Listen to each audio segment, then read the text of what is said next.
Praise the Lord. Hallelujah. Dear friends, greetings from Father Franklin D'Souza. Today we are going to reflect on 32nd Sunday in Ordinary Time, November 12th. Let us pray. Heavenly Father, I praise and glorify Thy name. I thank You for bringing us together to hear the Word of God and to reflect the Word of God. Pour out Your Spirit upon us so that we may understand what we are hearing and what we are reflecting. Let this word bring healing to us. We ask this through Christ our Lord. Amen. A reading from the book of Wisdom, chapter 6, verses 12 to 16. Wisdom is radiant and unfading, and she is easily discerned by those who love her and is found by those who seek her. She hastens to make herself known to those who desire her. He who rises early to seek her will have no difficulty, for he will find her sitting at his gates. To fix one's thought on her is perfect understanding, and he who is vigilant on her account will soon be free from care, because she goes about seeking those worthy of her, and she graciously appears to them in their paths and meets them in every thought. Psalm 63. For You my soul is thirsting, O Lord my God.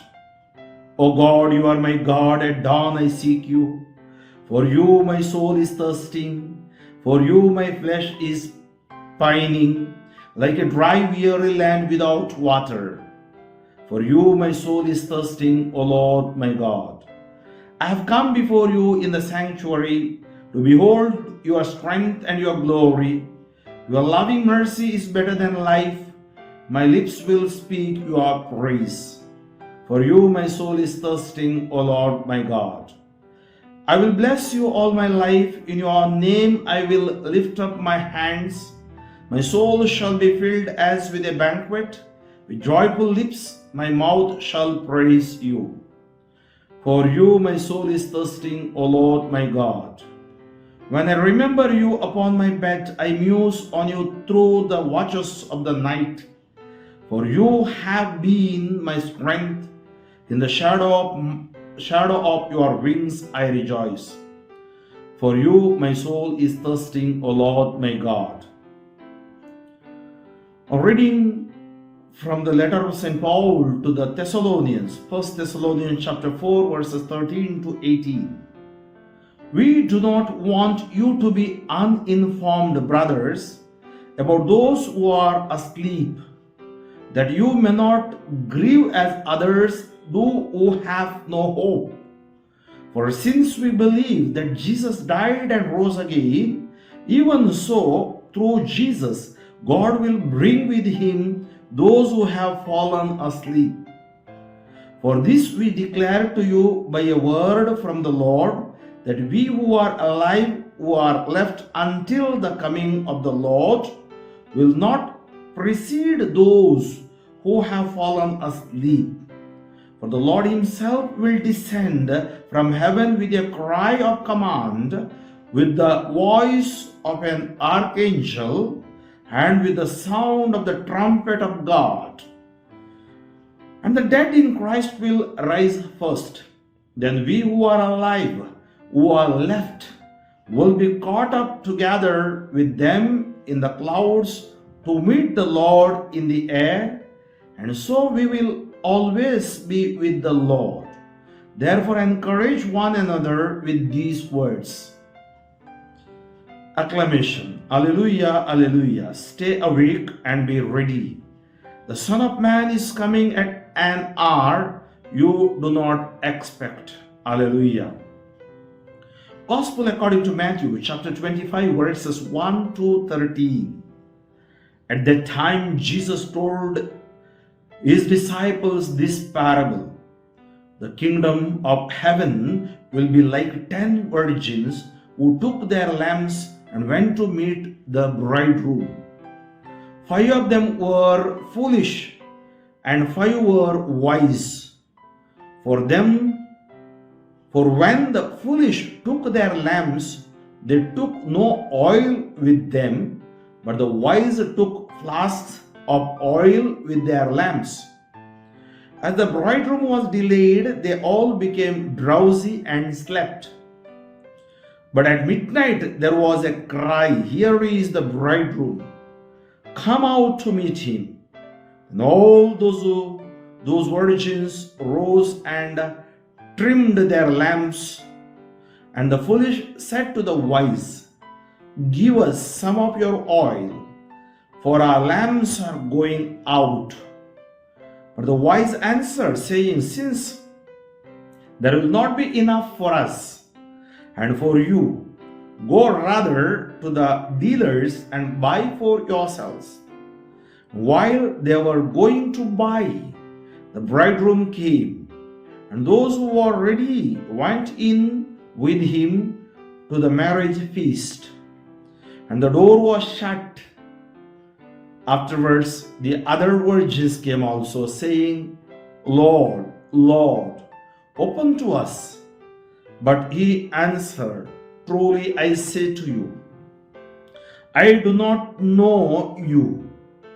Watch therefore, for you know neither the day nor the hour." Dear friends, we know not the day nor the hour. Our readings today may be fittingly described as a festival of wisdom. From the dawn of history, there are those who have gotten access to the most extraordinary wisdom, and there are multitudes who seem to have missed out on it. The message today is about the wisdom hidden in plain sight for those who search for it. In our first reading, wisdom is described in female terms, entering into a love relationship with those people who desire her. Paul, in our second reading, speaks to the Thessalonians and to us about that area in our life where we most need wisdom, the reality of death. Is writing from a context in which it was believed erroneously that the Christ's second coming was imminent. But what he says paints a beautiful picture of our being ultimately and forever with the Lord. In the gospel, we have the lovely story of the so-called wise and foolish virgins. The message is quite clear.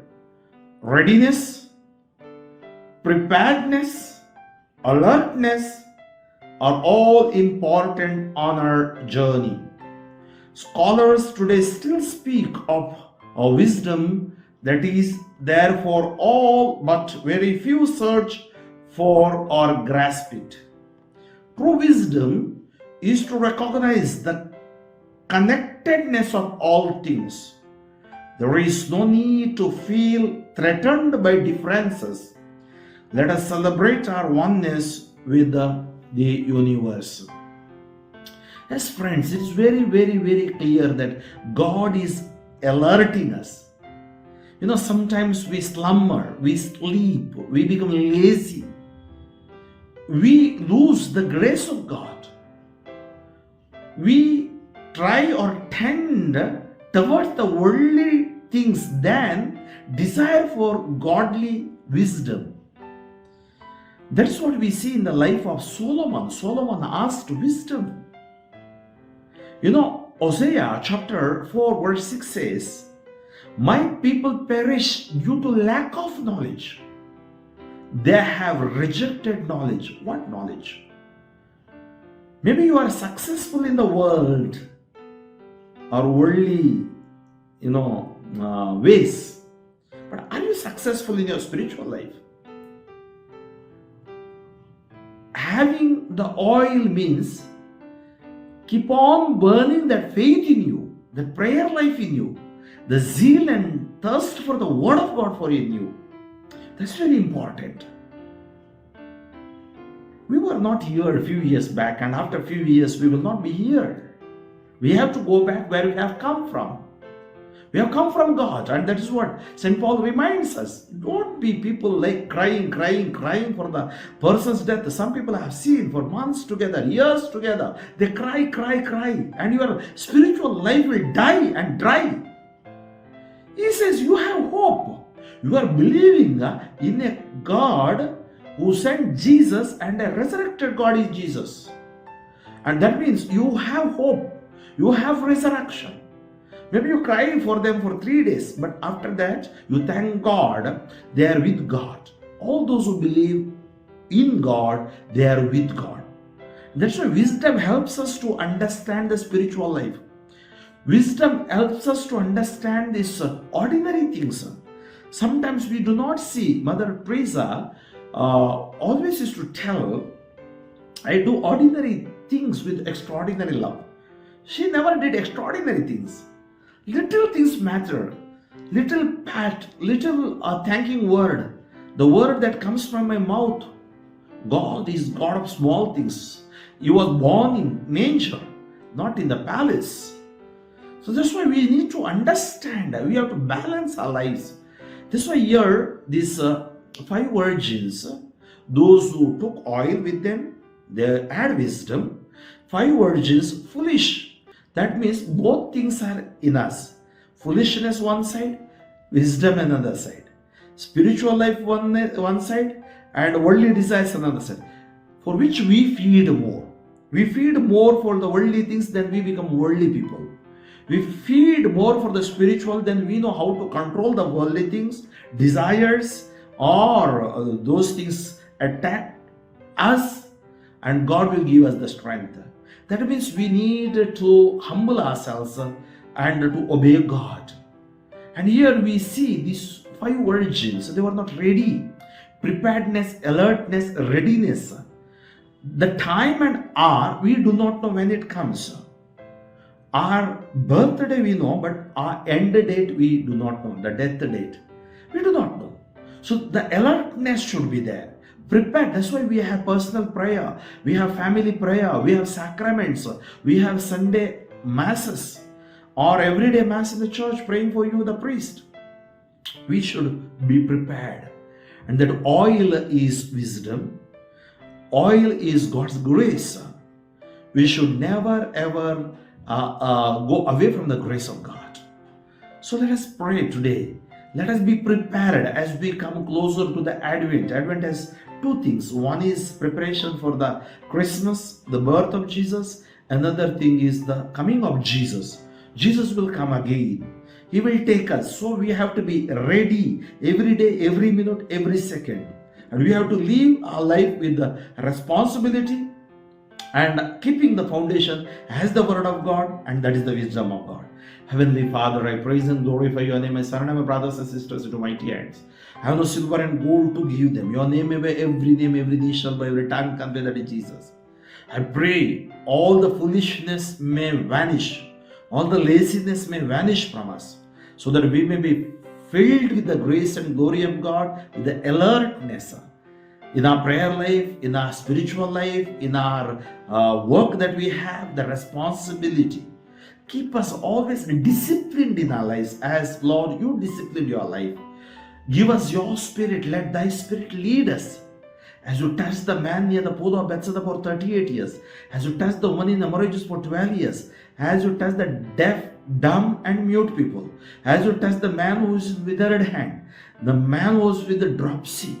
Lord, I pray people, those who are suffering right now, those who are in need of your healing touch them, heal them, deliver them. In Jesus' mighty name I pray.